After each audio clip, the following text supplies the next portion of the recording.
Монголчуудын тухай зөвлөлийг монголчууд өөрсдөө мэддэггүй юм байна гэдгийг би ойлгосон. Яг тэгэхээр өнөөдөр ямар ч YouTube дээр Facebook ямар ч сувг дээр яг энэ зөвлөлийн тухай ярьж байгаа нэг ч одоо бөө удган зайрын ч гэдэг юм уу тийм хүн алга. Өнөөдөр би ерөнхийдөө ярэ гэж бодож байна.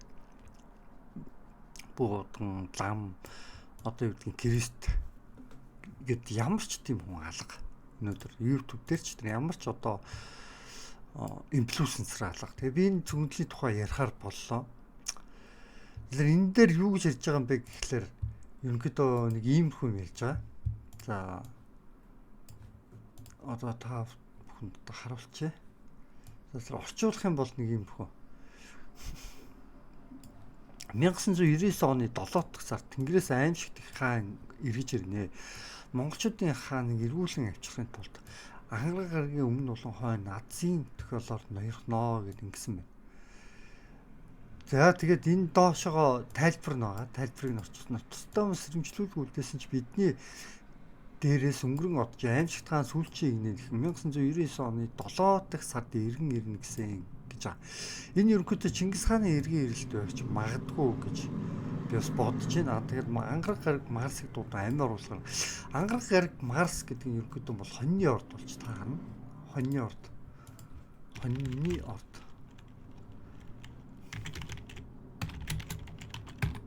Орд. Хоньны орд гэхгүй юу? За өөрөөр хэлбэл би бас өөрөө хоньны ордондоо тооцогддог. За тэр яг хөө тэгээд гол асуудал нь яг яаж байгаа юм бэ гэхээр за нэг гар нь айдас нөгөө гар нь худал хуурмгаар үзэн ядалтыг түгэнэ гэж байна. Тийм үү? Цус мэт улаан тугны дор бүх хүний оюун санааг захирахын тулд тэрээр хүмүүсийг өдөрдөн бүр чирч одох адгуусан зүг цэрэнэ хамгийн дотны хүмүүс хүртэл хоорондоо тэмцэлтэж бие биенээ өрсөлдөн муучлаа.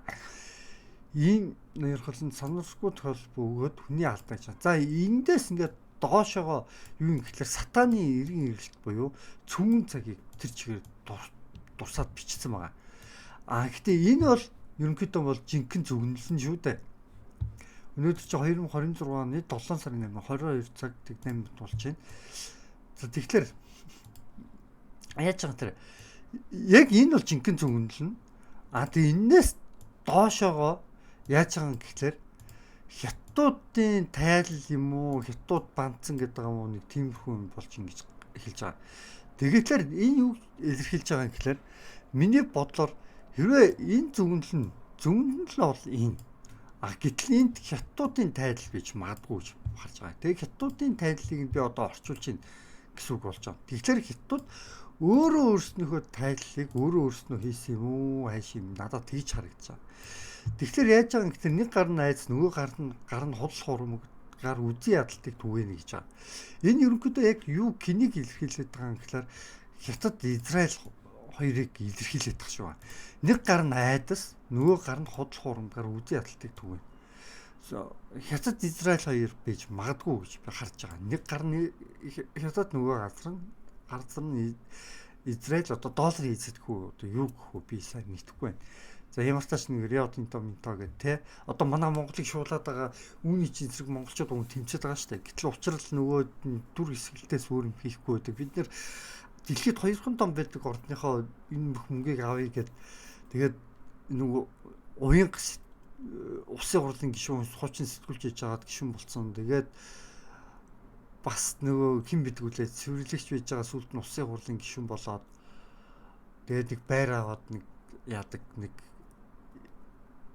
бас нэг хэн байдэн штэ баасан тийм одоо нэг хуульч болцсон тэр мэр бүгдээрээ уг ингэ тэмцээд байгаа хөө. Тэгээд манай Монголоос за нөгөө цэвэрснээр нэр цэвэр өшөө чинь хэн билээ гэдэг олон хүмүүс олон сэтгүүлч олон хүмүүс бүгдээрээ л тэмцээд байна ууг нь. Тэгээд тарамсалтай чадахгүй л шиг байна. Яг гэх юм гэхэлэр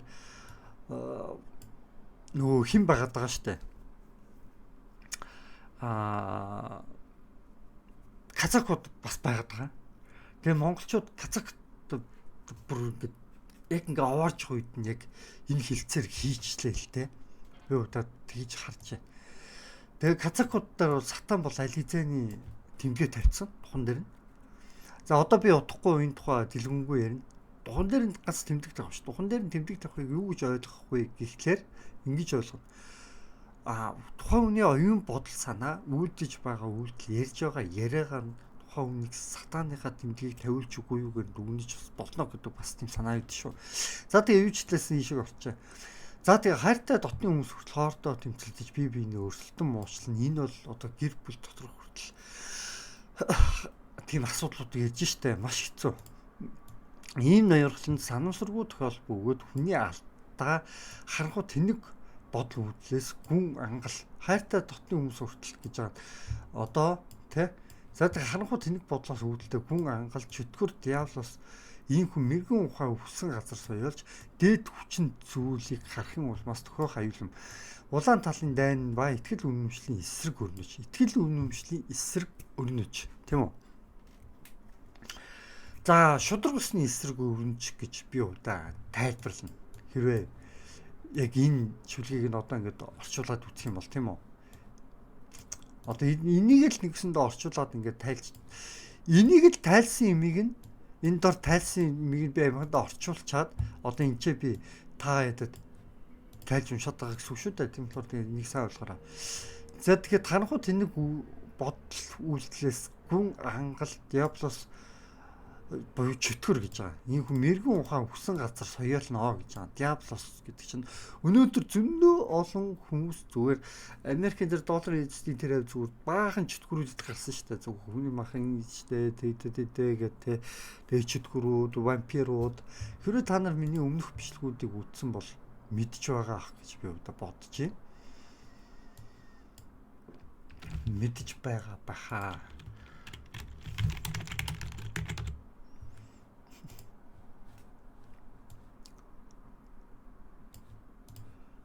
За хэрвээ та нар миний өмнөх бичлэгүүдийг үзсэн бол юмнуудыг ойлгож байгаа тийм үү?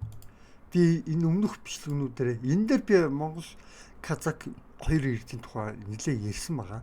Та бүхэн үзэж болно. Энэ бол яг тухайн үедээ дөнгөж гарч ирж байхад нь би яаж исэн бэ гэхээр энэ хүн бичлэгээ хийгээд удаагүй байх үед нь би хариулж байгаа.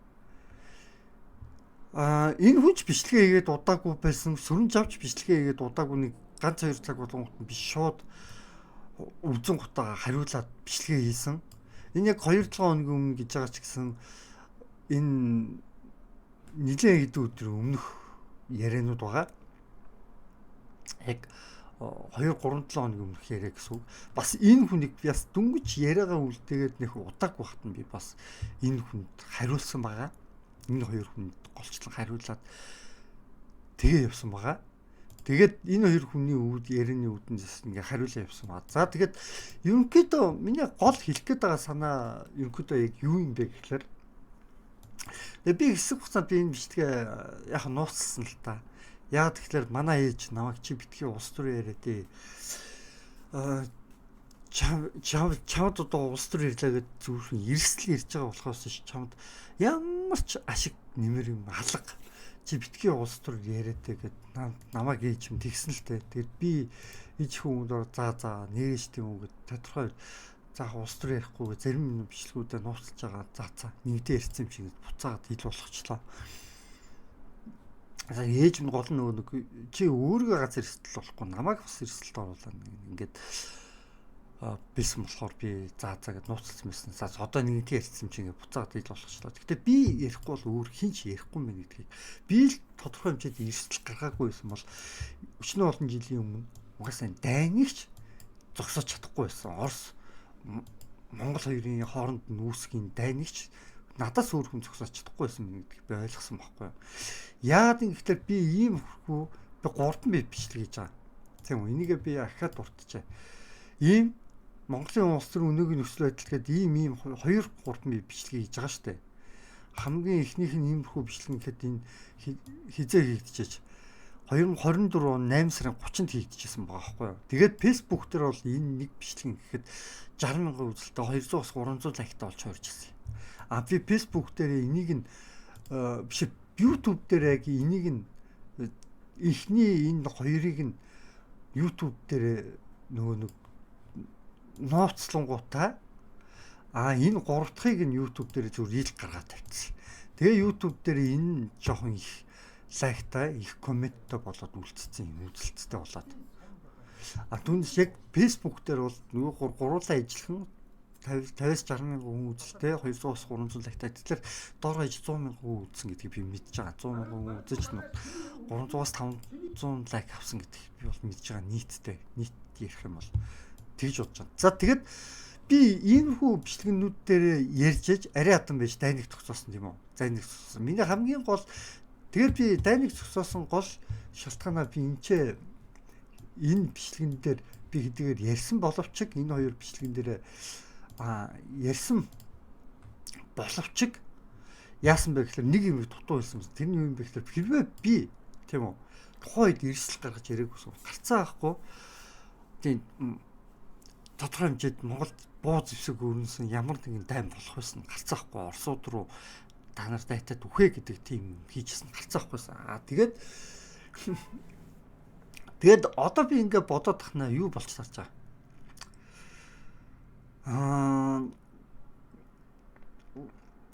Хэрвээ би тухайд яриаггүй байсан бол юу болох байсан бэ гэхээр хэрвээ би тухайд яриаггүй өөр хүн хэрэг ярьсан бол магадгүй бүх тийм үү ус төрчдөг хулгайч тийм бүх ус төрч болон бүх ард ирэх хоёр хооронд нь тацуулчих байсан. Гэх юм бол бүр хэцүү төгсөн. Бид нар одоо казакууд ийм амар муухай бодолтой бидгийг бид мэдчих амжихгүй байсан. Бид мэдчих амжихгүй бид орсуудтай байлдаад хятадуудын талд ороод тэгээд нөгөө казакууд чинь өөрснөө Шинжаа уугар хятадуудаас бас дөрвж орж ирсэн юм байл л шүү дээ. Нөгөө казакууд чинь өөрснөө хятадуудаасаа нөгөө газар нутгаа авч чадахгүй байжээж монголчуудыг сулдар монголчуудаас газар нутгаа авнаа тусгаар тогтно гэд худлаа Казахстан Монгол хоёрын дунд яс аях гэж гарч иж байгаа байхгүй. Энэ яаж гарч иж байгаа гэхээр сатаны тэмдэг аль хэзээ тавиулсныг илэрхийлж байгаа. Би энэ хэдэн бичлэгнүүд дээр би аль хэзээ хэлсэн. Сатан улаан луу хэм байх магадaltaй юм бэ. Энэ цагаан морьтой хүн юм бэ. Өнөөдөр гал улаан морин жил тийм үү? Гал улаан морин жил маш том юм өрнөж байгаа. Маш том юм. Хоёр дахь сэлэм өрнөх жил нь өнөөдөр. Та нар хэрвээ ингээ харж байгаа юм бол энэ дэр өнөөдөр сэлэнтэй буюу гал улаан морин жил нь өрнөж байгаа өнөөдөр. Улаан луу нь хятад байх магадaltaй. Энэ цагаан хин байсан. За хоёр дахь нь хин гал улаан морин жил. Энэ хин бэ? Өнөөдөр улаан морин жил шүү дээ. Тэгээд залуус дандаа гал гэж ярьдаг болсон байгаа. Та нар сонсоод үзээрэй. Тэгээд гал улаан морин жил. Дээрээс нь казакуудаа бараг л амар том асуудал казакуудыг дэс.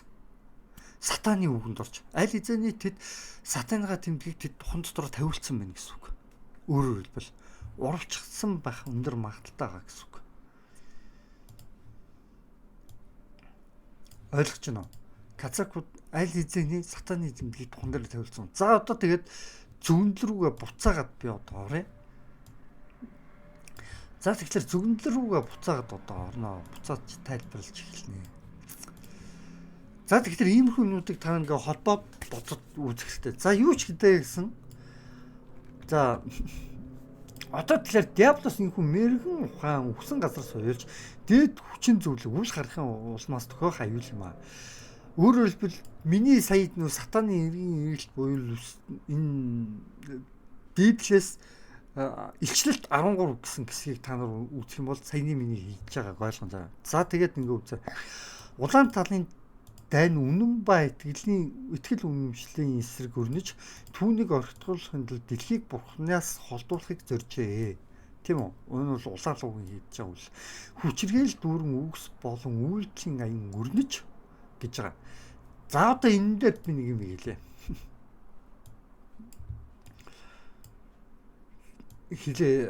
За одоо энэ дээр би одоо нэг хэдийн юм би одоо хийдэй. За яа. За энэ дээр би одоо казак гэдэг ингээд хайгаад үзье.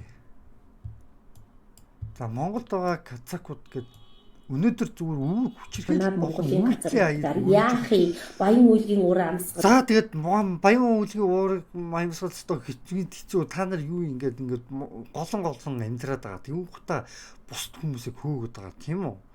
За тэгээд би юу гэж хэлж байгаа гэхээр энэ дээр би юу гэж бодож байгаа гэхээр би яг үндэ бол одоо гэ зандаахын энэ юуны тухай би урд нь тайлбарлсан байгаа тийм үү? Бас бичлэгэн дээр юу гэж тайлбарлсан байсан бэ гэхээр ингэж тайлбарлсан байсан шүү дээ.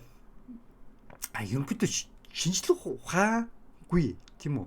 Биш шинжлэх ухааныг шүтэн биширдэг. Тэгээд шашин шүтгийг мухар цусаг гэж хардаг хүмүүсийг юу гэж хэлдэг вэ гэхээр европчууд сатанистууд гэж хард юм аа. Тэгээд тэндээс ч иллюминати үүссэн юм аа. Яагаад тэндээс иллюминати үүссэн бэ гэхээр хамгийн анх эхлээд Галилег шатаагаад алдсан юм аа. Галилей чинь эрдэмтэн хүн байсан. Тэгээд дэлхий одоо юу гэдгийг дэлхийг нар тойрдоггүй маа. Нар дэлхийг тойрдог юм а гэснэг батлсны төлөө христианчууд шатаагаад алдсан. Тэгээд иллюминати үүсэн байг болсон. Иллюминатын үүсэн байгууллагата яасан бэ гэхээр шинжлэх шашны яг эсрэг үүсэн байгуулагдсан юм а. Иллюминати чинь өөрөө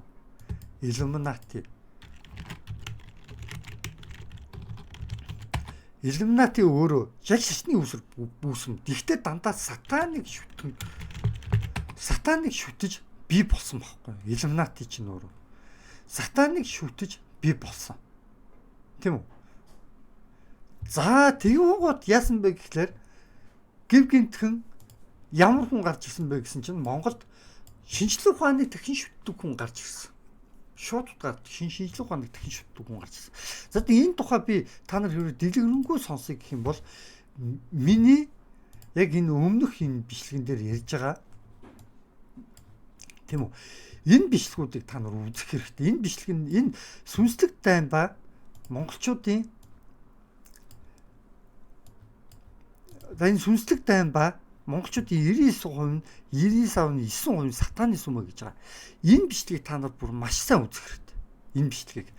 Тэгээд дээрэс нь энэ далаагаас эртний анхлагчдад гарч ирэх үү гэдэг бичлэгийг үзэх юм бол та нар ерөнхийдөө энэ бичлэгийг үзэх юм бол за Бирмуудын гурвалжин дээр за сатанууд амьдрэх магадaltaй байна. Гөрүүл хүмүүс бас байдаг байх магадaltaй байна.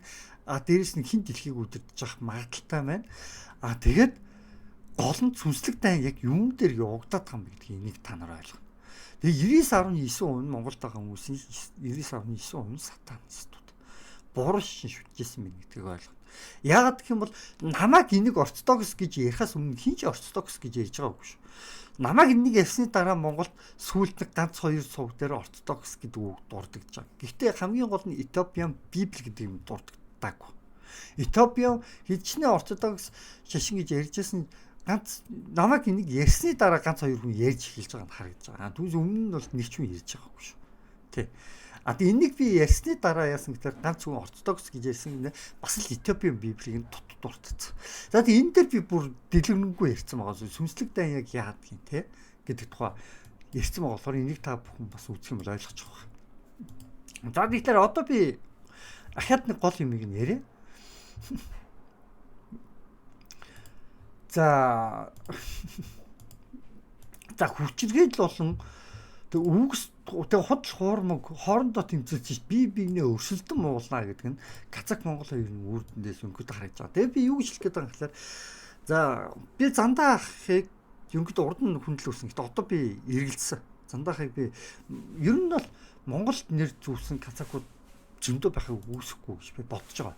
Тийм болохоор тодорхой хэмжээнд би ярьжсэн түүх үзэд нь хүртэл эргэлзэж эхэлж байгаа. Өөрөөр хэлбэл Казак хүмүүсээр Маратхан Казак хоёр гэдэг хүн чинь ер нь бол одоо түүх ярьж байгаа хүмүүс чинь юу шүү дээ. Бас Казак хүмүүс болж хуурсан шүү дээ. Та нар жоох ингээд ойлгоод үзэх юм бол тийм үү. Ингээд Казак хүмүүс болж хуурж байгаа шүү дээ энэ чинь. Казак хүмүүс. Тийм үү. Бид нар яг ямар хүмүүсээр түүх үдэг болтол заалгаад байгаа юм бэ гэдгээ би бас жоохон бодох хэрэгтэй. Тийм цаг үе ирсэн гэж би бодож байгаа. Яагаад гэвэл Чингис хаан ногоон нүдтэй гэж ярьжсэн би санаж байна. Одоо устгачихгүй бол аль эсвэл тэр хэсгээ катлаа тайчихгүй бол. зандаа бол гарцаахгүй Маргатаантаа ирээд сууж байгаа үедээ юу гэж ярьж байсныг би бол санаж байгаа. Чингис хаан ногоон гэж ярьж байсан. Энийг би бол цэвэр тарих угаалт гэж би бодож байгаа. Чингис хаан ногоон нүдтэй гээд өнөөдөр хайгаад үзэх нь зөндөө юм гарч байна. Чингис хаан ногоон нүдтэй. Тийм үү? Гэ хайх юм бол Чингис хаан ногоон нүдтэй, цүлдээ бүр цэнхэр нүдтэй гэж гарч ирж байна. Цэнхэр нүдтэй гинэ. Шаргад өстэй хүн байсан гинэ.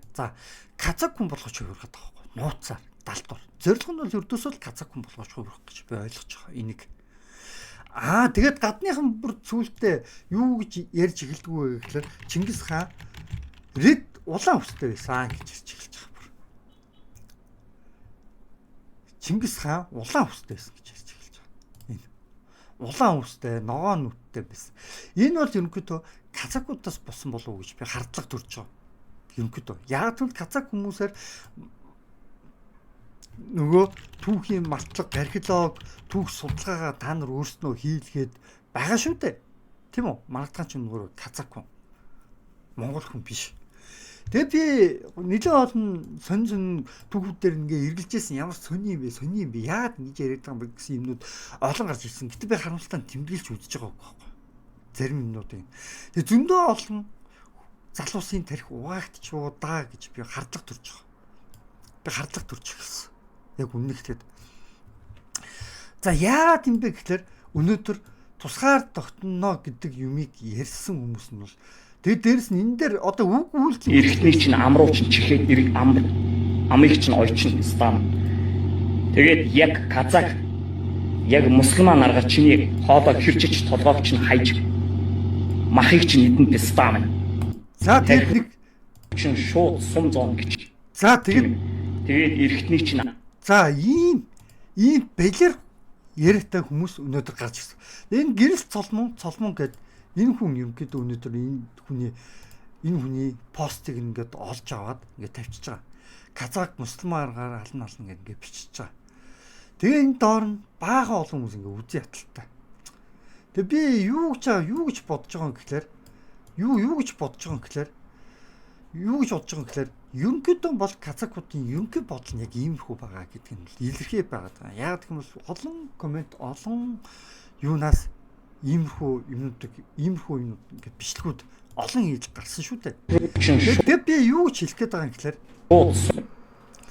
угаасаа хятадаас Шинжаан уугур интерес орж ирсэн. Нэг бол Оросуудын ирэлээс тийм үү? Зэрнүүд. Тэгвэн гот яаж байгаа юм Монгол хүн л биш болгож хувирах гэсэн оролдог гэж бодож байгаа. Чингис хаан нэг.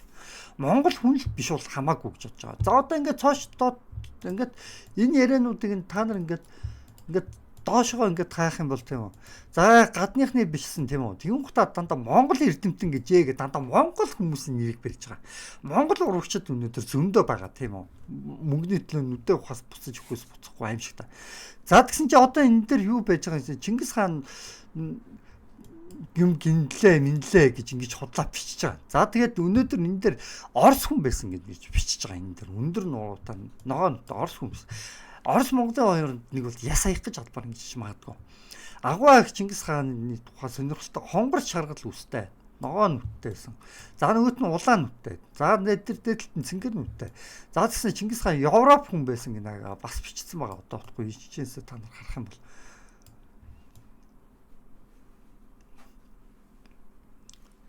Бас одоо ингэж Европ хүн байсан гэдгийг би одоо хаансаа ажиллах вэ?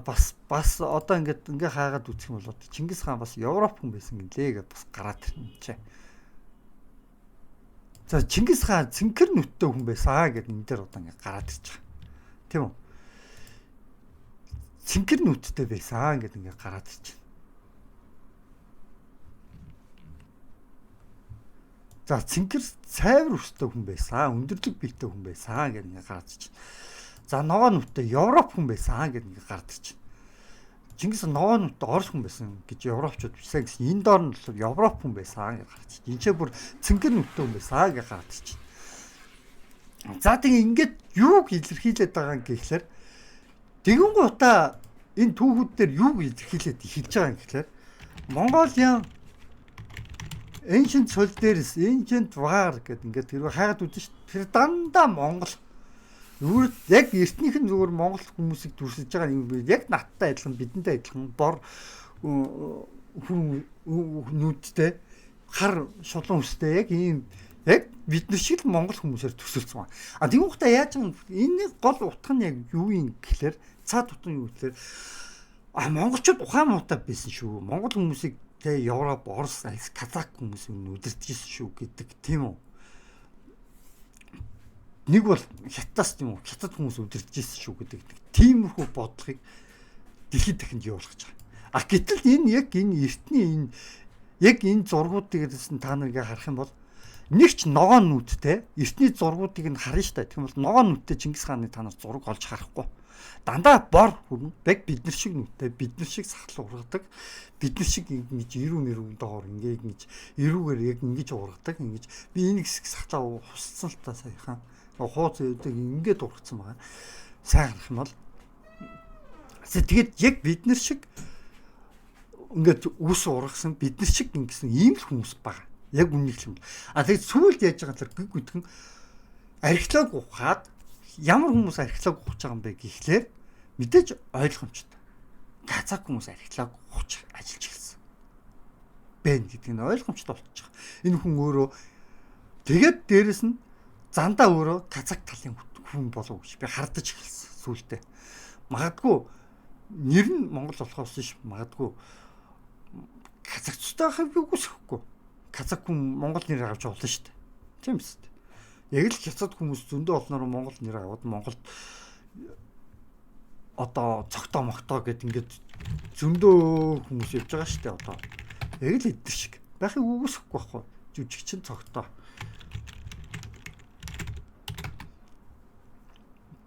Тэ? Энэ хэд чинь өстө гачин болгосон шүү дээ. 100 сая төгрөг мөрөг яасан ч гэлээ 100 сая төгрөг аваад ингэ чигсаад үлдээсэн ч гэдэг яасан ч гэдэг нөө хиний үед нөгөө нэг хиний үед үлээ тий.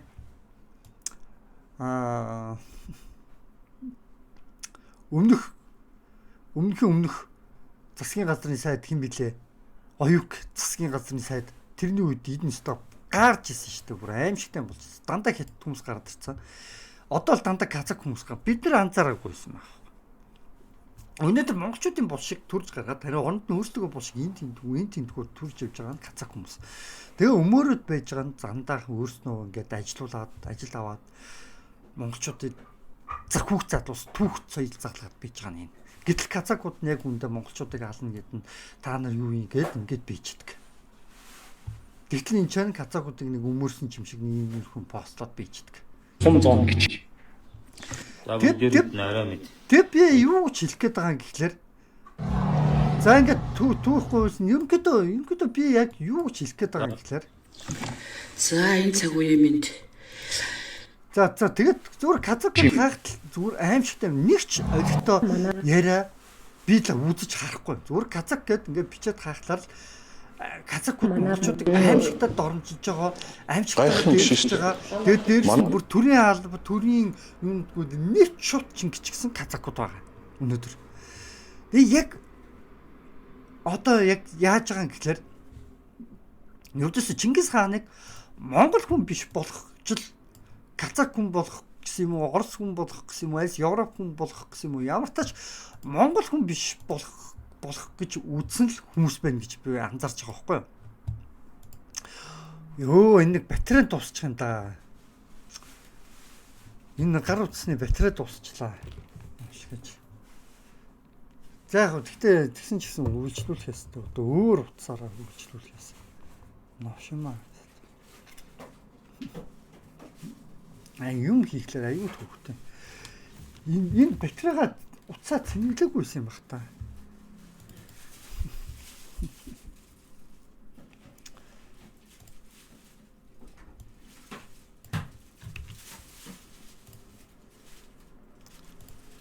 Өөр утсаар оруулаас.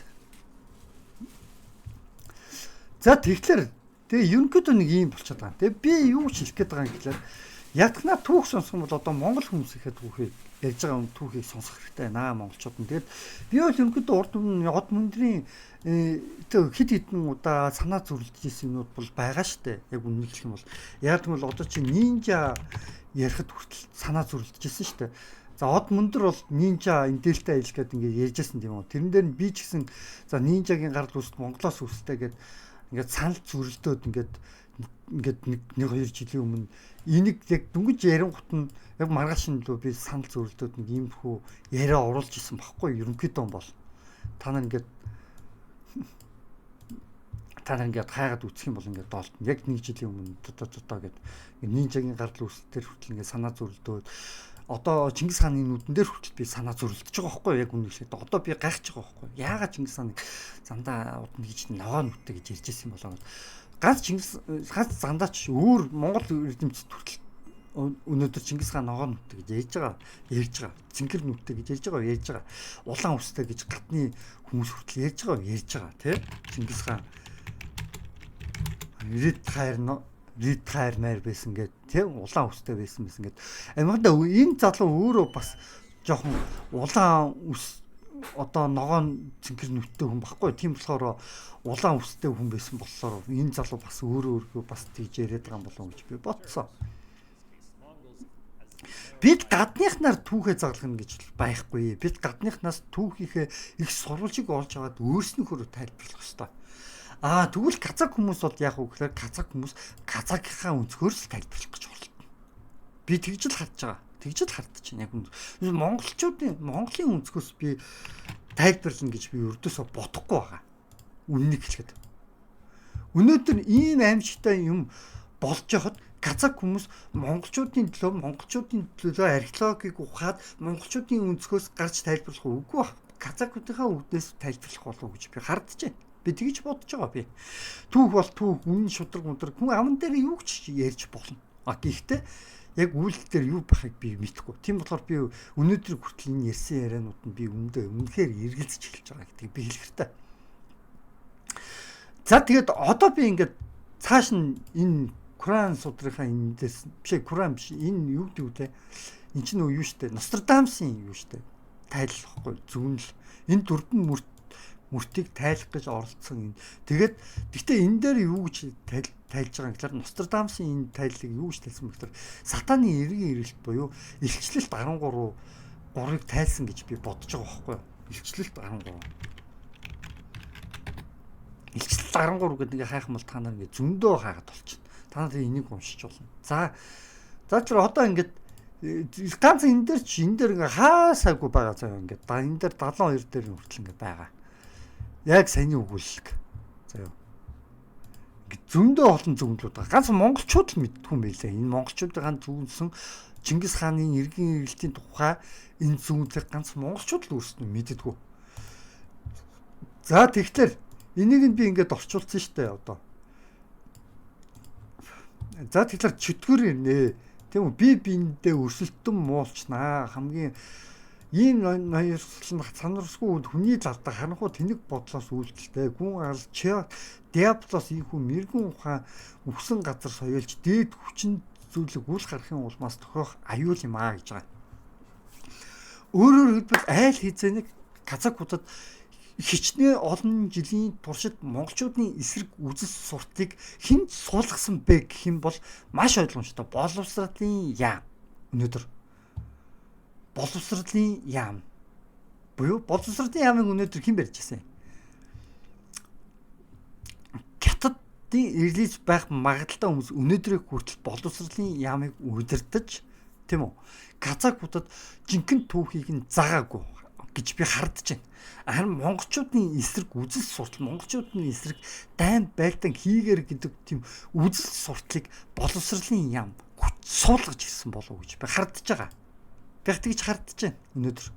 За боловсролын яам гэд хаач өнөөдөр. За боловсролын яамны хүний чинь хин гэдэг үлээ. Сайд гэж байна.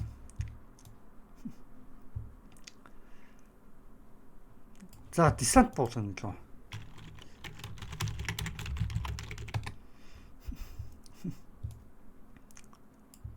За энэ дээр нэг юм яриад байгаа. За энэ нэг та нар одоо Монголоор ер нь хичээлээ заадаг үстэй. Зааж авч нэг болж байна. Ямар хяналт тавьд юм боловсролын яамнаас. Гэхдээ одоо эн чинь баян үлгийч одоо Монгол улсын нэг аим Монгол улсын боловсролын одоо нэг тогтолцоо, нэг бүтэц тийм ээ. Монгол улсын засаг захиргааны үндсэн нэг нэгж.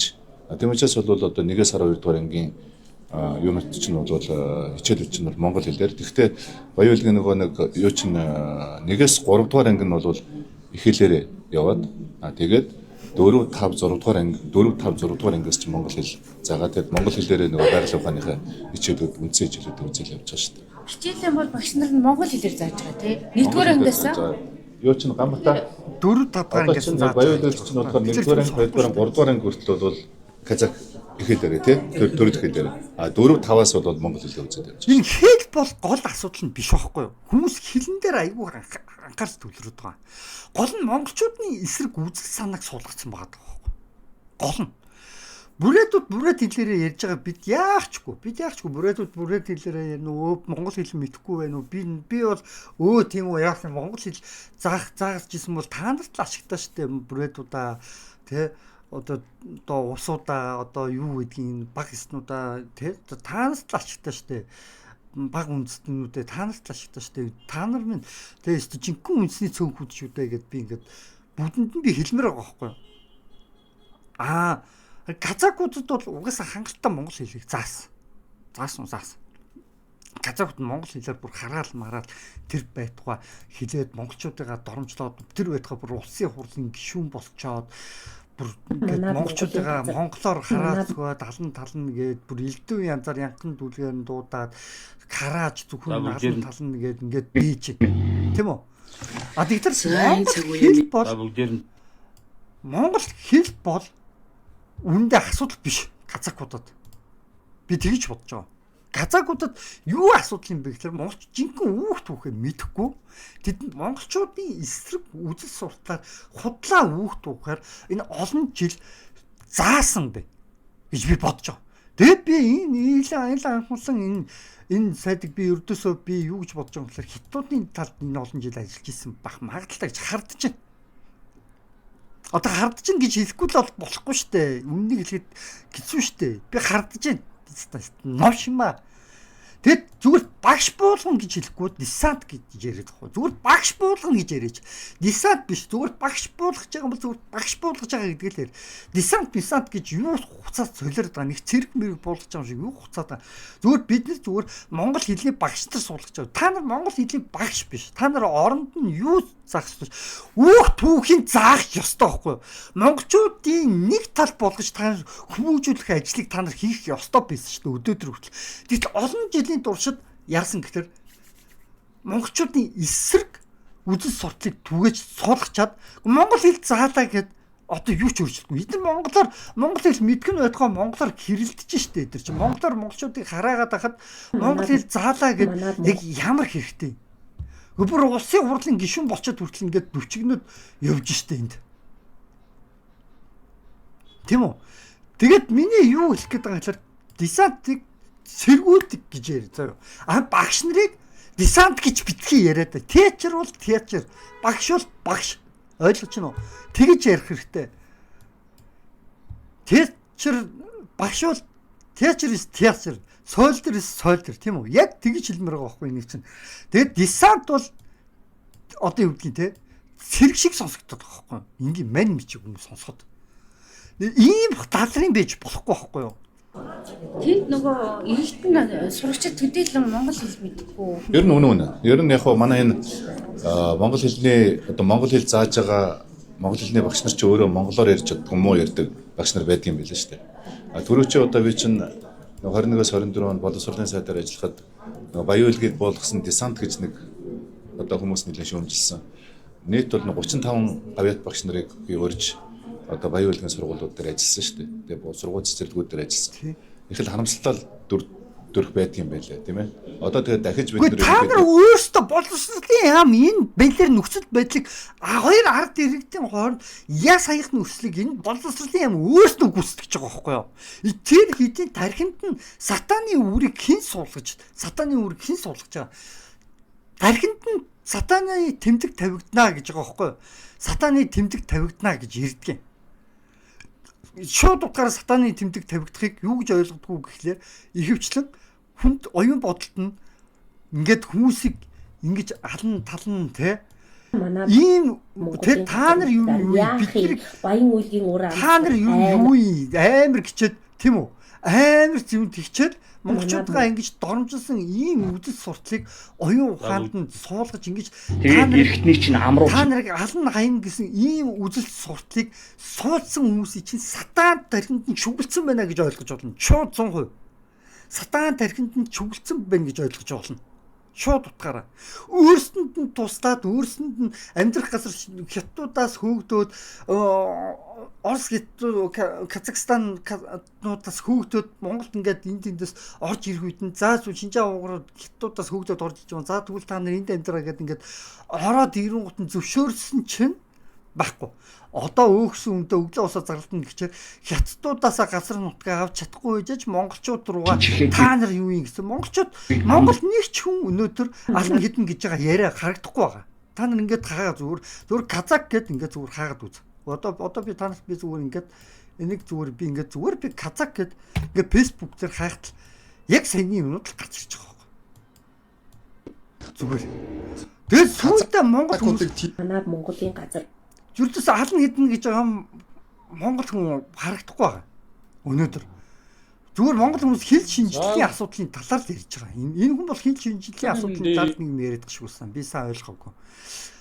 Нэг сайн үзээгүй тэгээд. За тэгээд ингээд явангууд дандаа казак хүмүүс л Монголд эмэгтэйчүүдийг тэр чигээр нь доромжилж эхэлж байгаа. Өрдөөс амар доромжилж байгаа. Казакууд бүр нэгнгүү бүр амар гараад зүгж таанкгүй зэвсэггүй алан талан тэгтэл Монгол хүмүүс нь яг вэ казакуудыгаа өмөрөө Монгол хүмүүс нь казакуудыгаа өмөрөө бүр бөө юм болж байна. Монгол хүмүүс өөрсдөө казакуудыгаа өмөрч. Зөвхөн жижигсэн согтоо могт за бас юу байсан бас хятадын тал магадгүй хятадууд талд магадгүй орж байгаа хүмүүс нь бас казакуудад өнөөдөр энэ үнэрсэн санааг өнөөдөр хятад өөрсдөө суулгасан болов уу гэж би харж байна. Мишелд илгээд ирс чинь гинэ одоо Мишелд өгч ин гэж байна. Тэгээд бодох. За иймэрхүү байлаа. Ингээд миний За би тэгээ одоо би Монгол өнөөдөр энэ хүмүүс л одоо ингээд энэ чинь ингэж би ганц Казахстан ганц хасагч үүтэй харин Япон Солонгос хацаг хүнтэй найз өгсөн үүтэй за энийг нь та нар ингээд дүүрснөө уншиж чинь үз тийм үү энэ хоёроос л өөр одоо монголчууд чиг хадгийн хүн байдгүй казакууд чиг сайн хүн байдгүй гэтэл казакууд нь уурчаад гэдэг тийм үү тэгээд яг дохон дээр ингээд сатаны зарим нь ингээд тэмдэг тавиулсан сатаных ч юм уу одоо юуны чи мэдгүй ямар ч шашны чи мэдгүй тэмдэг тавиулсан яах юм. За тэгээд ингээд байж. Монголын Гэхдээ бид нэр казакуудыг алан тална гээгүү хот казакууд нь бид нарыг алан тална гэдэг. Тэгсэн чинь энэ чинь нэг ийм хүн яриад байждаг. За одоо манай одоо жижиг таак хин дижиж байхгүй үстэй. Уун сумгүй үстэй. Эдийн засгийнхаа бай. за ингээд баахан доромжлоо шин. Миний хамгийн гол хэлэх гээд байгаа санаа юу юм гэхээр чөтгөр мэрэгүн ухаан өгсөн газар соёлж дээд хүчин зүйлийг үл харахын улмаас тохиох аюул юм аа. Улаан талны дайн үнэн ба итгэл үнэмшлийн эсрэг өрнөнөө. Тийм үү? Түүнийг орхитуулахын тулд бурхнаас холдуулахыг зорж байгаа гэж байгаа байхгүй. Айл эзэн казакууд бурхнаас холдсон, үннээс холдсон, түүхээс холдсон. Тэгээд бидний түүхийг өөрчлөх гэж оролдож байгаа. Одоо тэгэд өөрчлөх гэж оролдоод чадахгүй байхгүй. Яагаад юм бэ гэхээр цагаан хэрэм гэдэг үзэл да. Цагаан хэрэм. Тийм үү? Цагаан хэрэм. Цагаан хэрэм сарнаас ч харагддаг гэж байгаа. Цагаан хэрэм. Бүр сарнаас ч харагддаг. Сарнаас ч харагдана тийм үү? Энэ цагаан хэрэм чинь. За ингээд сарнаас хүртэл харагдана.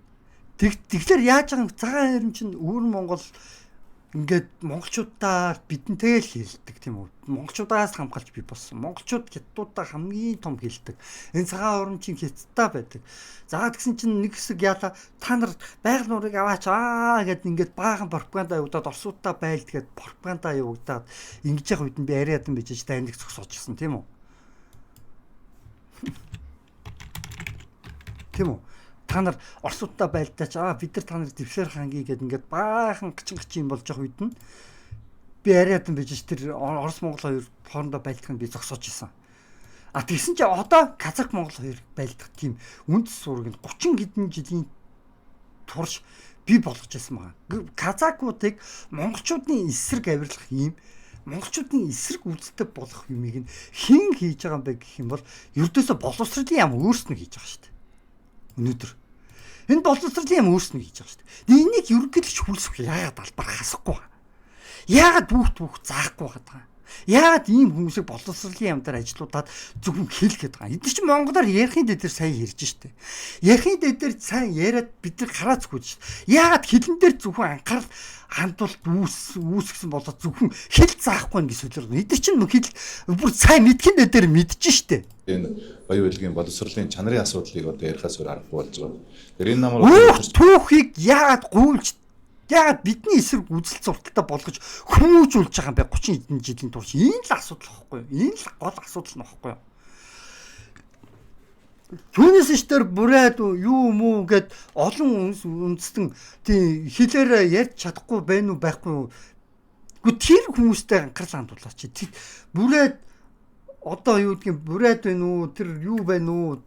Одоо уус вэ нүү одоо өөр ямар нэгэн үндэсний ястан байна уу хамаахгүй тэр хүмүүс монголоор ярьж чадахгүй тусламж олгоё гэд багш олгоё гэд тэгэх ёстой байхгүй. Гүн казакууд чинь бүр ярхийн дээр ярьж штэ.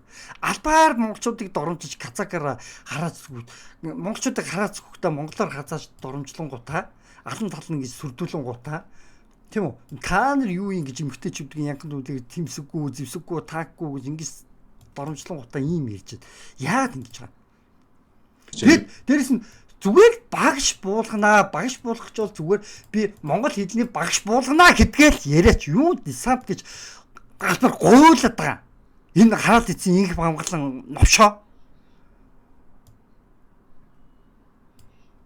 Би бол хятадын талд үйлчлэж ингэж хардж байгаа. Энэ нэг хардж ийн гэж угаасаа тэгж хартахаас өөр аргагүй угаасаа тийм үйлдэлж байгаа. Тэгээд ч би хятадын эрлээс шүүч магадгүй гэж би бас хардж байна. Энэ үнийг. Энэ сайдыг. Ийм сайдуудаас ихтэй одоо буулгах хэрэгтэй шүү дээ. Тэгээд төрийн албаар дүүрэн том албанд ч болоод казак хүмүүс эзэгж байгаа өнөөдөр. Тэгээд яг яах юм өнөөдөр. Өнөөдөр миний бичлэг бол маш эрсдэлтэй бичлэг. Яг үнэ хэлэхэд. Тэгээд яагаад ингэж байгаа юм? За одоо би цаашаа явъя л да.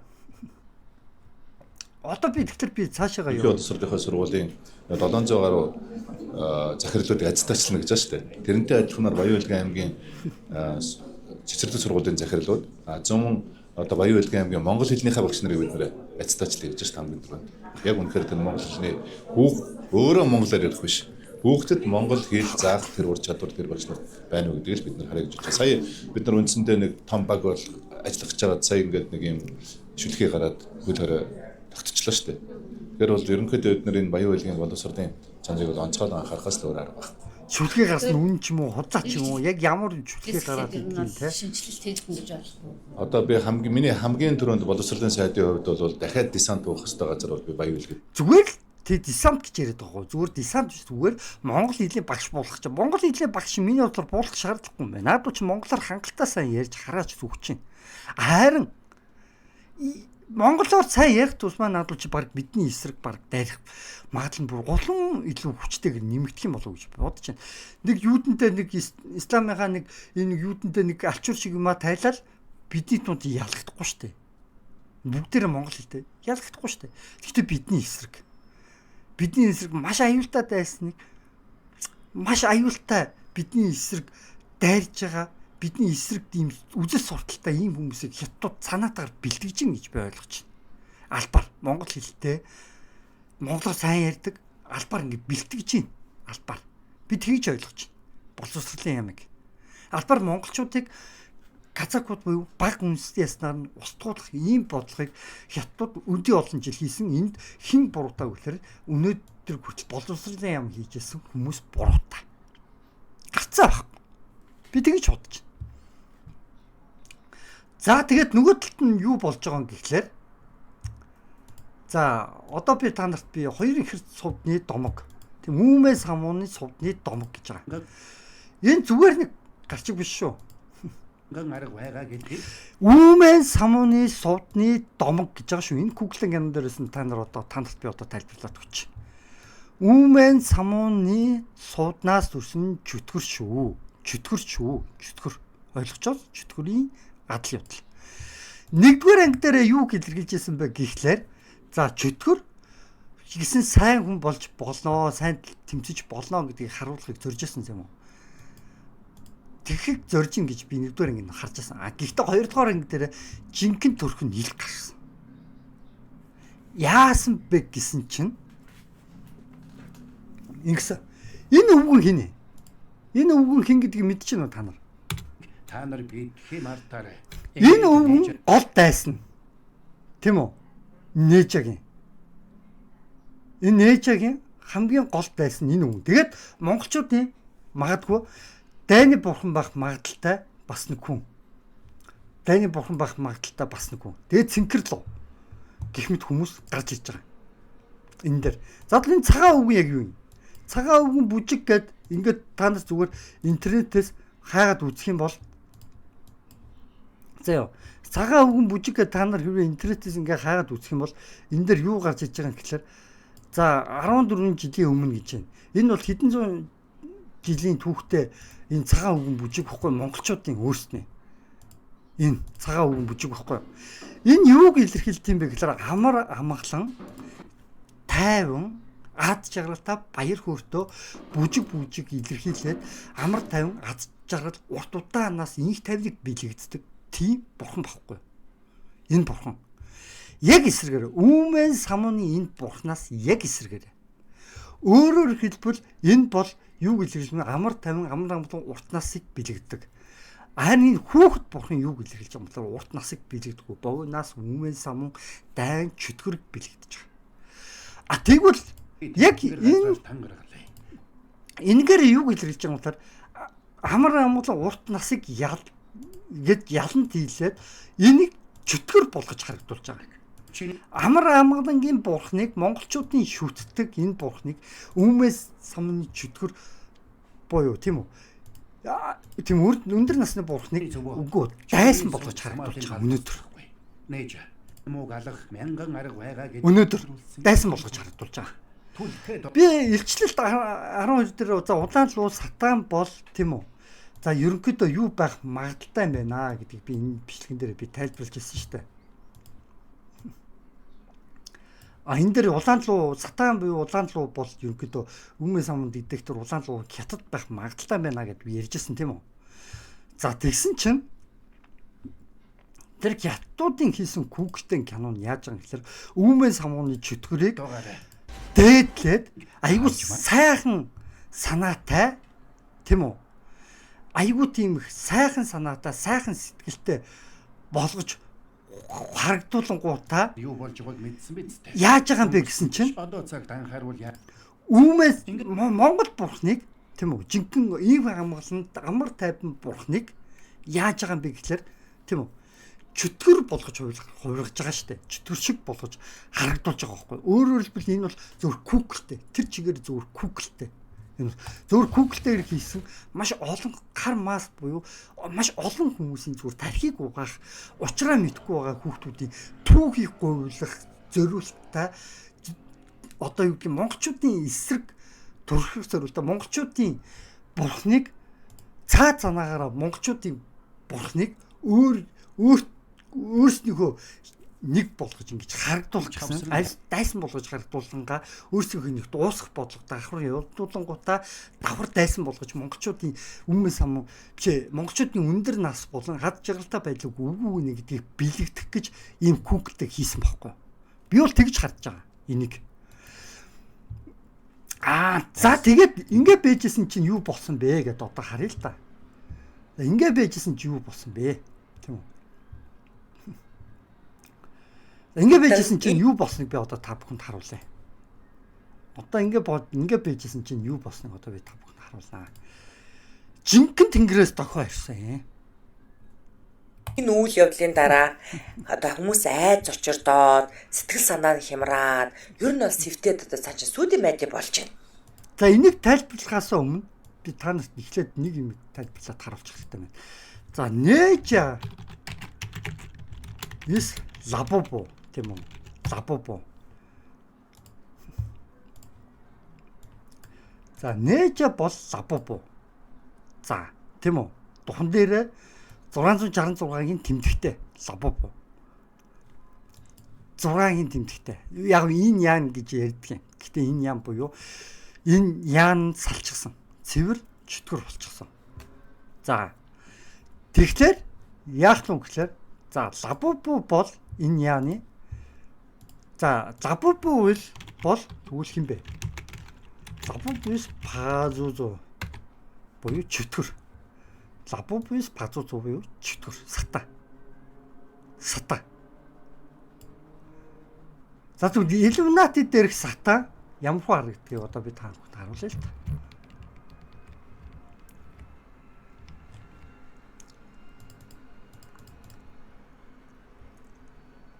За Illuminati дээрх сата энэ байна. Энийг харчих та.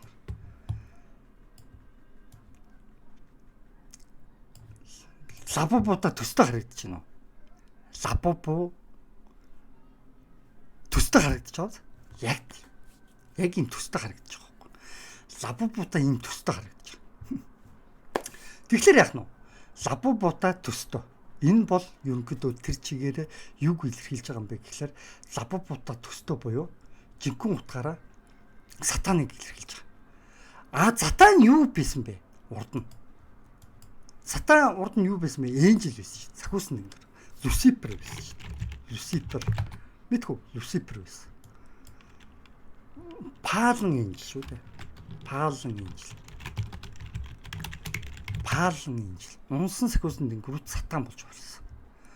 Унсан сахиусан дэнгэрүүд сатан болж өрсөн. За тэгвэл одоо би юу яа?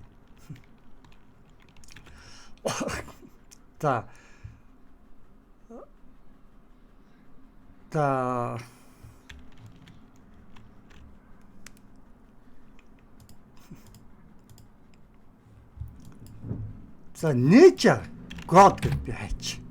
Тэгвэл хятадын эртний галын бурхан буюу үүмээс бурхан болж таарна. Эртний бурхан болж таарч байгаа. Хятадын эртний бурхан болж таарч байгаа. Бурхан яалаа? Сахиусан дэнгэрүүд унахлаараа юу болдгоо лээ? Чөтгөр болж байгаа гэдэг шүү дээ. Тийм үү?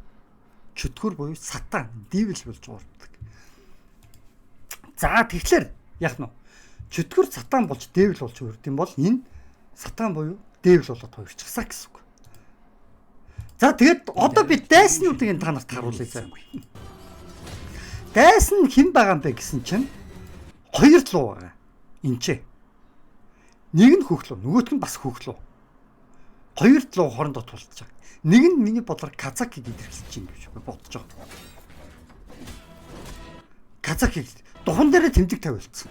Бас сатаны тэмдэг тавиулсан. Алиг сатанаар тархин угаагдсныг илэрхийлж байна гэж би ойлгож байна. Би бол тайлхтаа тэгж тайлж байгаа. Энэ дайсны шиг харагдуудаад байгаа луу үндэ монголчуудын луу гэсэн үг. Үндэ. Та дэшээ гарч асуудлыг шийд. За тэгээ монголчуудын өвгнийг дайсан болгож харагдуулсан. Хувирч ирж. За тэгээ энд хэн харагдаж байгаа юм гэхээр энэ голд нь байгаа хөхлөө Монгол луу. Ойлгохгүй нь монголчуудын луу илэрхийлж байгаа. Дайсан болцсноор илэрхийлж байгаа. За тэгээд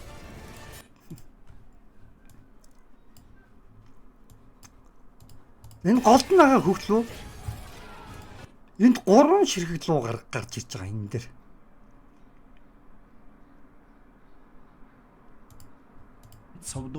Энэ хүн хөхлөудаа нэгтсэн 3 ширхэг луу луутаа нэгтсэн байна. Болох байж. Тэгээд өөрөөр хэлбэл Шэн Нээжагийн эцэг хоёрыг зугтаалгаад тэдэнд хугацаа хожиж өгөхийн тулд өөрөө луунуудтай тулалдаж хоцорсон байлаа.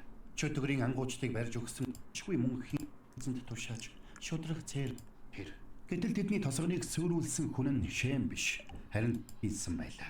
энийг түүхийн гуйлаа муу дүрээр хардуулж байгаа байхгүй. Нээжагийн дотор агуулгадж байгаа шидэд совдуудыг гартаа оруулж хорвогийн тэрнийг барьж Тэнгэрийн эзэнд тушааж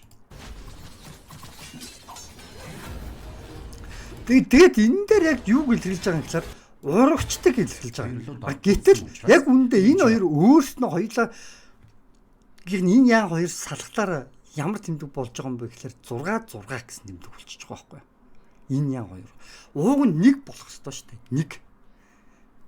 1 6 чинь 1 болж иж энэ яа буюу 1 бүлэг тэмдэг болж байгаа шүү дээ. Сайн муу осолсон. Гэтэл салчгатаараа 6 гин тэмдэг болоод хойгч байгаа. хүч тэнцвэргүй тулаанд орох болжээ. За тэгээ энэ хоёрын гол дайсан эцсийн гол энэ чинь яг нөгөө Монголын нэг дайны бурхан гэж нэг нэрлээд идэв юм да одоо саяхан. Нэг Монголын дайны бурхан гэж нэрлэгдээд байгаа одоо. Хин гэдэг үлээ. За Монголын дайны бурхан.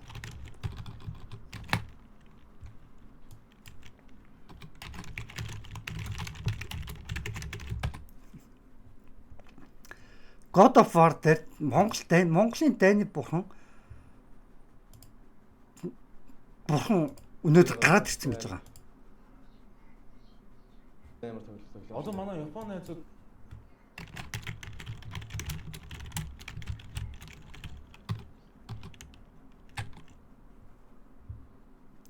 God of War дээр Монголын дайны бурхан гараад ирсэн байгаа одоо. болоод энэ зайлшгүй маань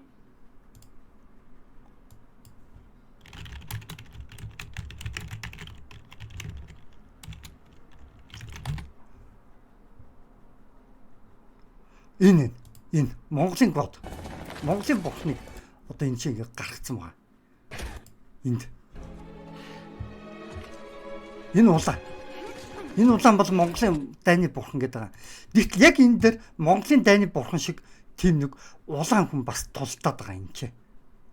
Та нар ингээ харах юм бол төгрүүд нь юу шүү ордонд шинжлэгдэж шинэ хүмүүс болдог бас. Харин тэргүүн шилтэн уул яаны тушаалаар Тян Ваны тогоонд хаягдж үхшгүй мөнхийн ханд болон хувирч иржээ. Үүгээр Чан авгийнхан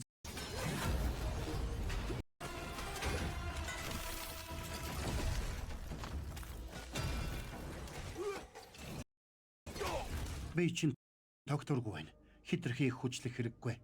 Би алдаа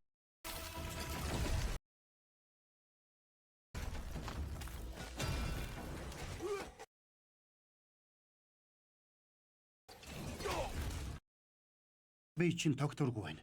Хитрхи хүчлэх хэрэггүй. Би алдаага засаж луунуудыг суллахын тулд амиа өгсөн ч харамсахгүй. Хүүхдийг нь бүхэлдэн чөлөөлөгдлөө. Спид лолж биеийн сүлбсэн байсан шидэт зүүнүүдийн хүлээс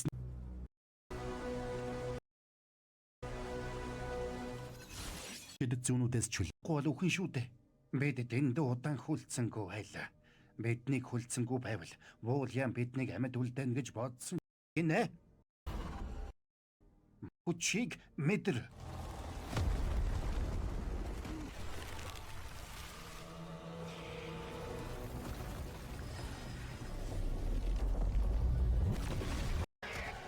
Шидийг өгье. Тэр мөнхийн амчин хинт хэрэгтэй юм бэ? Би чөтгөр. Тэгэд юу гэж чи өөрийгөө гэрлийн хөтөч гэж хэлдэг хэрнэ. Дорой нэгнийг дарлж дэлхийн ертөнцийг өөмэн самунд автуулдаг. Чи бол жинхэнэ чөтгөр. Энэ дэлхийг үхшгүй мөнх бид захирах болно. Та хувь тавилантайгаа нүүр тулахар шийдэснээр дэлхий намайг хүлээж авахгүй бол би энэ дэлхийг орвонгоор нь эргүүлэх болно. Чөтгөр. Тэгэд юу гэж чи өөрийгөө гэрлийн хөтөч гэж хэлдэг хэрнэ. Дорой нэгнийг дарлж дэлхийн ертөнцийг өөмэн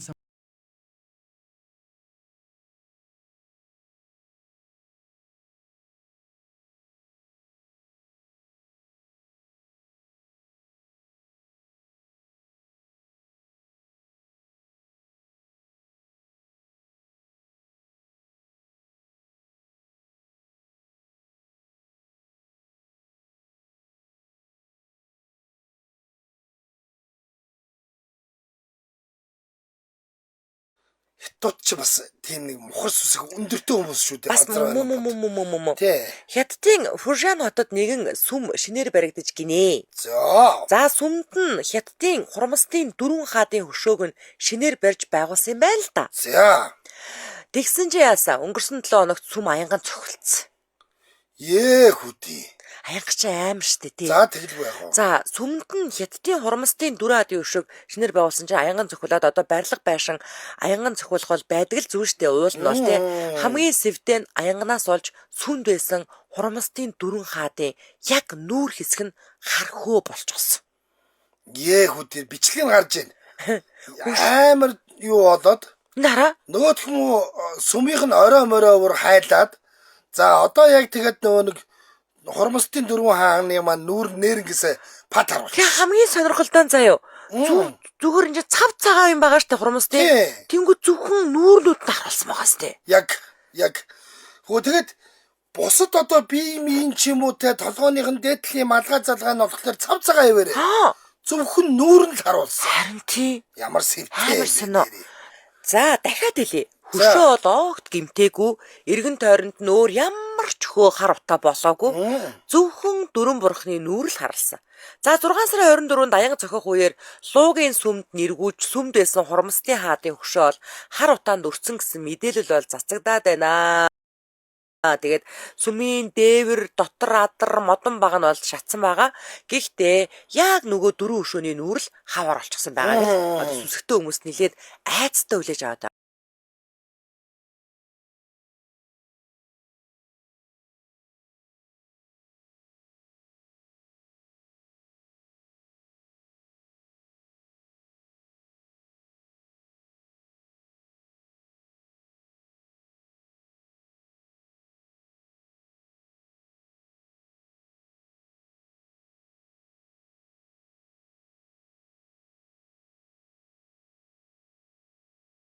Самунд автуулдаг. Чи бол жинхэнэ чөтгөр. Ямад үлдэн гэж бод хоёр ч бас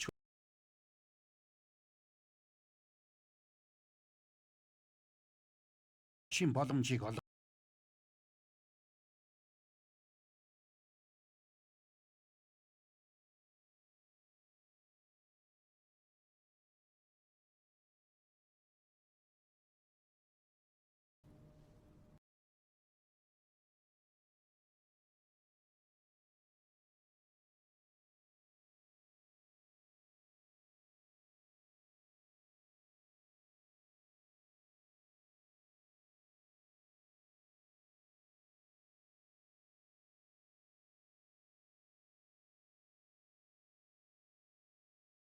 Ямад үлдэн гэж бодсон чгүй байж.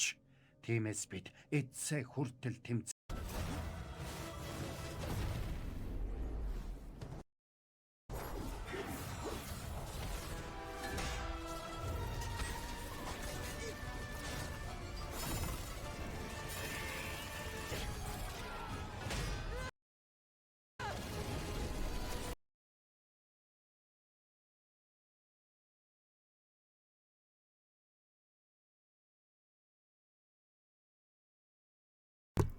Яана.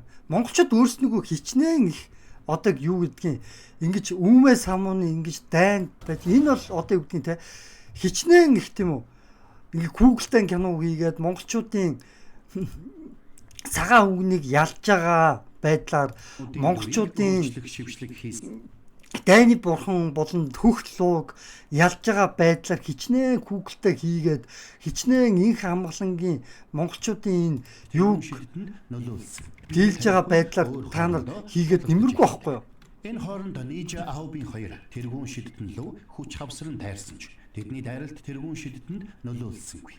Харин ч тэргүүн шидэдэн өөрийн шидэд зүгээ ашиглаад Нижа Аубын хоёр ингээ үүмээ самуу энэ Монголын энэ цагаан үгнийг л дийлж ийн гэж л үмх амгалан дамгар тавин ад жаргал баяр хөөртөө бүжгэлдэг энэ тийм олон араатны дунд ингээд гоё ингээд бүжиглээд олон ингээд гэрцгээ бишээ араатан амьтад бохотуудын дунд ганцхан жаргалтай үгэн дунд нь гарч иж хөгжөлтөө бүжиглдэг байхгүй юу? Ад жаргалтайгаар нэмэж энийг нь үгүй хийж байгаа байдлаар Google-ийн кино хийсэн багдаг байхгүй юу? Ерөнхийдөө бол монголчууд зориулж.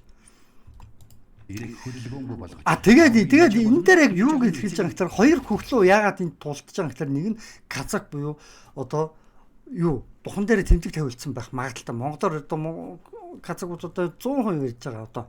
Тэгээ монголчуудын нэг хэсэг гэж явууддаг. Тэгээ нэг нь урвчж байгаа байхгүй ерөнхийдөө.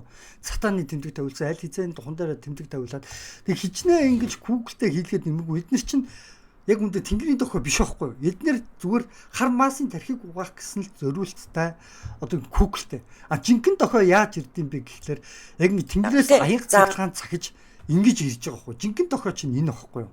Жинхэнэ дохой. Жинхэнэ дохой бол энэ. Ойлгож чинь жинхэнэ дохой шүү дээ энэ. Тэгэхээр жинхэнэ дохойг нь ингэж бид хүлээн авч байгаагаараа бид тодорхой хэмжээ тэнгэрээс бид ивэгж гинэ гэдэгтээ тодорхой хэмжээнд тэгээд жоохон итгэл дүүрэн байх хэрэгтэй. Тэгээд над дээр ч гэсэндээ сайхан ээж минь нэг цавц билэгдээд түрээдэрсэн. Энэ цавц бол нэг үнэтэй биш байх. Үнэтэй хэмтхэн болно биш. Надад бол яг ээж минь өгч байгаа болохоор надад бол үнцэнтэй. Тэгээд би яг ингэж харсан чинь яасан бэ гэсэн чинь энэ цавцсан дээр нэг тэмдэг байсан. Энэ биш. Night гэдэг Golden Night. Хүлэг баатар гэдэг тэмдэг. Сагус нэнгэрүүдийг хүлэг баатар гэдэг юм уу? Ааш нэг ийм тэмдэг ирсэн. Тэгээ би анх удаага бас та хэдэд магадгүй яг энэ цамцыг өмсөөд та хэдэд энийг тайлбарлаж өгөх одоо тэр хувь заяатаа хүн л бэсэн байна даа гэж би одоо бодож байна. Яг үннийг хэлэхэд. Тэгээ тийм болохоор би одоо тэгээд за ээж минь одоо ингээд надаа ингээд хэлж л байгаа юм л та. За чи ингээд битгий хүмүүс хөлөөрөө толгой байна уу, яав юм уу хамаагүй чи зүгээр өөрийгөө л хичээ. Наадмуулыг чи ярьлаагээ чи мөнгө олохгүй байх, чи юу ч олохгүй байх. Чамд ямар ч хэрэгцээтэй юм алга. Чамд зөвхөн чи дайсан л сурлууж чи одоо хит руу гарах юм бол гарах эрсдэл чинь маш өндөр болчлоо. Тийм би яг үнэхээр би одоо хит руу гарах юм бол шууд утгаар барьжлах эрсдэлтэй болцсон. Яг үннийг хэлэх юм бол. Тэгэхээр би одоо хит руу гарч чадахгүй гэсэн үг. Их орондоо амьдрахаас сураарахгүй. Яг нь би дайныг зогсооцсон. Дайныг зогсоох үедээ би өөрийгөө аль хэзээний монголчуудын төлөө золиослсон хоо. Тухайд би яаж исэн бэ гэхлээр тухайд би энэ гурданд би бичлэгийг би хийх үедээ би яаж бисэн бэ гэхлээр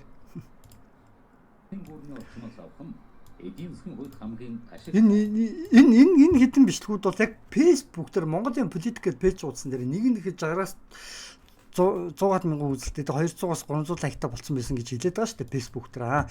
Юун дээр л жоохон баг лайктай гэж би хэлээд байгаа шүү дээ. Тэгээ би ийм гурван бичлэг хийсэн. Эднэр дээр би тодорхой хэмжээнд бас баахан ярьж ирсэн. Юу ярьсныг би бол мэдэхгүй. Гэхдээ ямар ч тач тухайн үед бол угаасаа бүх улсуудын анхаарал төрчихсөн. Ши Жинпин бол хамгийн түрүүнд үзэж байгаа тодорхой байсан. Ши Жинпин, Путин, Трамп үзээгүй юм бол байхгүй. Манай Монголын улс төрчсөн намайг дайн зогсоосон гэдгийг гадарч байгаа. Гэхдээ хинч чи дайн зогсоосон ч үг гэж хинч надад хэлэхгүй. Гол асуудал нь хинч намайг шангахгүй өнөөдөр. Бүгдээрээ өөрсдөө өөрснөөгөө би гэж бас бусдыгаа бүлээн зөвшөөрч чадахгүй. Тэгэхээр би удирдлагыг гартаа авах юм бол уучлаарай би өнөөдөр байгаа ерөнхийсад би хинээс нь ч илүү би өнөөдөр Монгол улсыг хөгжүүлж чадна. Наад жоохон мөнгө жоохон эрх мэдэл өгч. Тэгэх юм бол би хангалттай Монгол улсыг хөгжүүлж чадна. Аварч чадна. Одоогийн хүнд хэцүү нөхцөл байдлаас аварч чадна. Надаа тэр санаанууд нь байна. Бүх санаа нь байна. Хэрхэн яаж ив зүгээ олцох вэ? Хэрхэн Казак Монгол хоёрыг ив зүгээ олох вэ? Яах вэ? Тэ? Хэрхэн Монгол хоёр хэрхэн монголчууд тэр оюутлогоос тэр Рио Тинтогоос мөнгө авах. Өнөөдөр тэр оюутлогоо Рио Тинтогоос мөнгө авах маш их боломж бидэнд байна. Маш их боломж бидэнд байна. Бидэнд өнөөдөр хөгжүүлэх Монгол орноо хөгжүүлэх маш гоё боломжууд байна. Гэтэл эднийг гэрдээс өнөөгийн улс төрчид аль нь ч ашиглаж чадахгүй байна. Тэгэд яг энэ л яг нэг тодорхой хэмжээнд яг нэг ингээд нэг хэдэн хүмүүстэй яг нэг 63 лайктай нэг ийм хөл болсон л байна л та.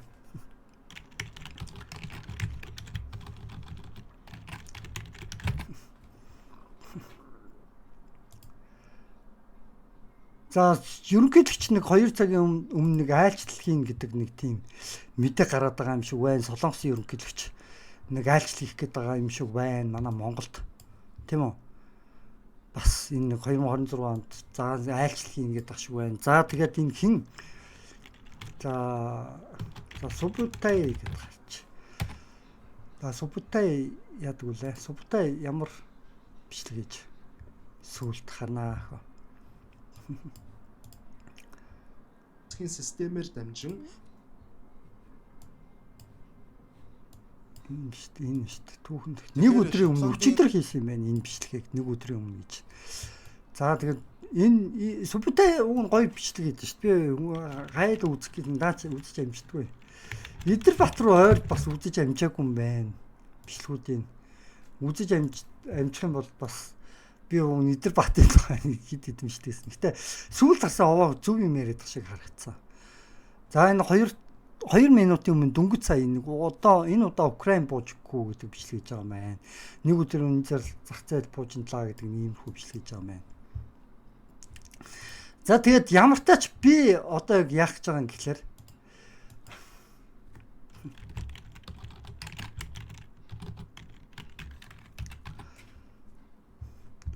за би бол яг үннийг хэлэхэд би одоо казакуудын тухай нэг иймэрхүү бичлэг хийсэн. Казакууд өөрснөө монголчууд унах юм бол казакууд өөрснөө бас унах гэдгийг ойлгохгүй байх шиг байна. Бүр монголчууд руу бүр амар дэж монголчуудын нэг ч одоо юу гэдэг казакуудыг дорд үзье ягалын талыг гэдэг нэг ч юм яриаггүй шүү дээ. Казакууд өөрснөө ийм сони юм яриад эхэлчихэж байгаа байхгүй. Би бүр энэ дээр үнэхээр гасан. Тэгээд би казакуудыг яалтч байхгүй те тэр нөгөө сатаны тэмдэг тавиулах юм бол те баруун гар дээр тухан дээр тэмдэг тавиулнаа гэд би энэ дээр хийж байгаа шүү дээ. Гэтэ тэр баруун гарн дээр тэмдэг тавиулах нь юу илэрхийлж байгаа нь баруун гарн дээр үйлчлэг илэрхийлж байгаа. Одоо ингээд алан тална гэдэг ингээд бичлэг хийгээд ингээд тэгээ янхан түлгээр нь дуудаад нийт юм ихтэйчүүдээр нь доромжлоод манад Монгол. За одоо ингээд үйлчлэг хийхийг нь юу гэж ярьдаг гэхээр сатаны тэмдэг баруун гараараа үйлдэж байна гэж үздэг байхгүй үйлдэж байна. Яг хүн баруун гараараа хүн сатаны бүх ингээд үйлдэг хүн хөвчлэн баруун гараар юм хийдэг байхгүй хүн хөвчлэн солгоо гартаа хүн цөөхөн штэ. Тэгээ яг яад юм бэ гэхээр содгоо гартаа хүн цөөхөн тэгээд ингээд баруун гараараа хүн ингээд бүх юм үлдэх болохоор баруун гар дээр тэмдэг тавиулна гэж үздэг. А тэгэхээр яаж юм гэхээр оюун ухаандаа яг яаж юм бэ гэхээр нөө уур мунхаг шунал баялаар нөө бусдын сатаны юмд хүсэл шунал одоо бүх баялаар юм давтаад өөрснөөхөө бие тоосон их зан авир тэр бүх балер юмд ингээ автчаад бусдыг ингээ доромжлоо суучихгүй Монгол эмэгтэйчүүдийг тэ дандаа харуутаа явуулж байгаа. Амар доромжлсон юм яриад эмэгтэйчүүдийг би хэлэх үү? Би айгүй олон найз нөхдөд заяа би зөндөө олон ингээд тэгээд өгсөн юм тэгээ голж байгаа нэ тэгээ өөрснөө тийм хүчрхэг болцсон юм бол тэгээд тэр шинжлэх ухаан тэр хятадууд руугаа явж газар нутгаа авахгүй монголчууд руугаа ингэж агсаж дайрж доромжилж та нар танкууд зэвсэггүй дадаа бүр энэ бол ерөнхийдөө сатаны тэр чигээр тэмдэг духан дээр нь тавигдсан байна гэсэн үг байхгүй юу? Яг үннийг хэлэх юм бол энэ би одоо эднэр дээр би одоо ингээд ерөнхийдөө тайлбарласан шүү дээ. Сата яг нь бусдаг нүгэл үлдгийг ятгадаг байхгүй юу? Ятгадаг. А тэгээд тэр нүглийг нь сатаны тэмдэг тавиулсан хүмүүс үйлддэг байхгүй юу? Тэгээд миний харж байгаа бол яг сатаны тэмдэг бол тавигдчихжээ гэж би одоо харж байна. Тэгээд мусульманчууд чинь Христтэй бурхан гэж үдэн зөвшөөрдгөө зүгээр зүүнч гэж үдэн зөвшөөрдөг шүү дээ.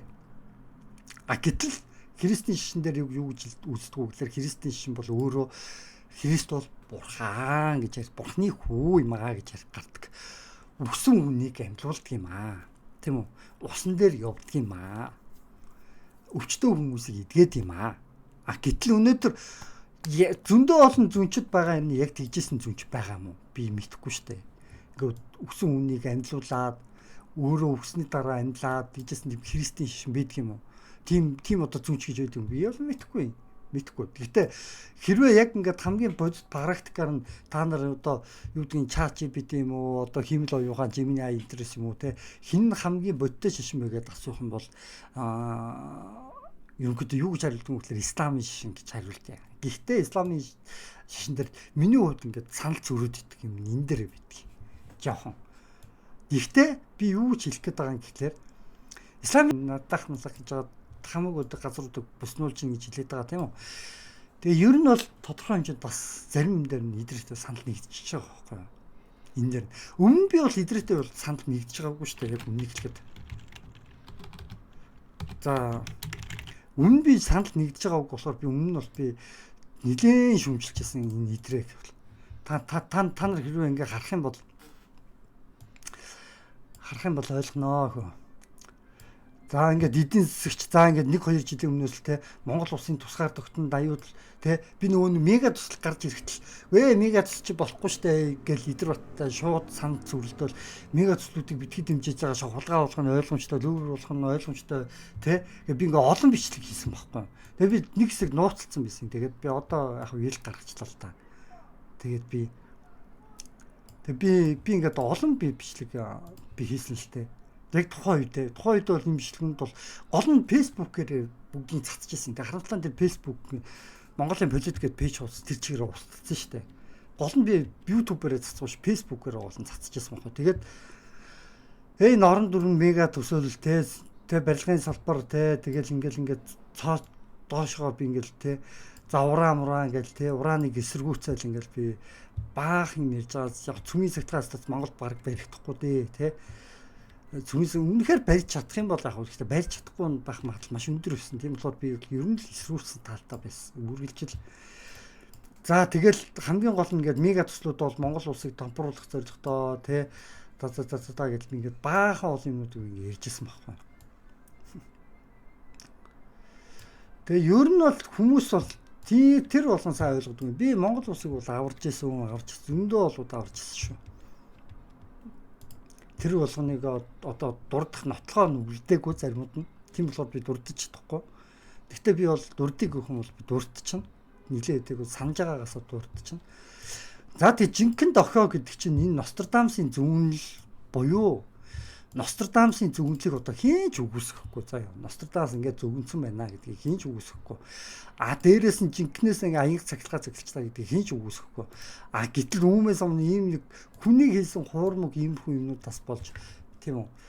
Юу яана гэж байхгүй. Тэгээд Монгол хүмүүс бол өөрснөө мэдэхгүй ингээд хөөхий зайдвал ингээд зөндөө олуулаа ингээл комент бичсэн. Өстө нээж илүү гоё юм, хоёр илүү гоё юм аа. Монголчуудын өвгөн найрамдлын бурхныг нь хятад тагтчил монголчууд нь өстө нэрээ гэсэн ингээд дэмжсэн учраас мэдэхгүй ингээд бэж байгаа байхгүй юу? Бурхан минь ямар олон комент вэ? Ямар олон тэнэглэл вэ? Ямар олон мэдрэлүүд вэ? Өстө нэрээ юу ч гэж хэлэх үү дээ нэрээ. Бурхан минь. Тэгээ ихчлэн хүүхдүүд л байгаа л да хөрхий зайлуус гэж. Өөрсний чинь цагаан өвгөнийг чинь наа чи муу хүн болгож говьлж харгалдуулаад байна шүү дээ. Эн чинь их амгалан тийм үү. Ад жаргал баяр хөөр та нарын жардыг чинь бэлэгддэг монголчуудын шүтэн шүү дээ. Наадхи чинь энэ дээр ингэж энэ одоо 10 жил 4 жилийн өмнө эн чинь одоо хэдэн зуун жилийн өмнөөс энэ монголчууд чинь цагаан өвгөнийг шүтэж ирсэн хүмүүс шүү дээ. Энд чи одоо ямар сони юм бэ? Юм ойлгооч. Яагаад ингэж байгаа юм бэ? Юм ойлгох юм ба өөрснийх нь эсрэг та нарыг ингэж усаж хайнаа ингэж та нарыг ингэж юу яана түүхий чинь говьлаа үүмээс хамууны чөтгөрөөр та хэдэг амгалан давнд байдаг чинь үгүй гинэ. Тэгээд нэг усыг чинь уруулд нэг хэсгийг чинь уруулаа та нарын эсрэг төрхнаа гэд ойлгохгүй стил. Одоо өөр юу хэлэх вэ? За тэгээ энэ үргээд нь бичлэг өндөр тийм.